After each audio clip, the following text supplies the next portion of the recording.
ఎంత తొందరగా నేను ప్రసన్నమైతా అని సిద్ధాంత శిఖామణి లోపల మొదటి అధ్యాయంలో చెప్తారు. అది ఏ విధంగా చేసుకోవాలి అంటే, ఒక దేశం పుట్టేడు పువ్వు తింటారు, పొద్దుగానే లేచి యోగాసనం చేస్తే బాడీ లబ్బరు లేక అవుతుంది అనుకుంటారు, కానీ లబ్బరు లేక కాదు, గబ్బర్ సింగ్ లేక అవుతుంది.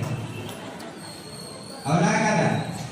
భారతదేశంలో మహాకవి చెప్తాడు, ఇది రెండు రకాలు ఉన్నారంట. ఒక రకం ఎటువంటిది అంటే అన్నోడు మొదటి రకం. రెండవ రకం ఎటువంటి వాడు అంటే తిన్న అన్నం, రాత్రి తిన్న అన్నం అరగక పొద్దుగాల లేచి వాకింగ్ చేసేటోడు రెండవ రకం. ఈ రెండు రకాల మనుషులు భారతదేశంలో ఉన్నారు అని మహనీయుడు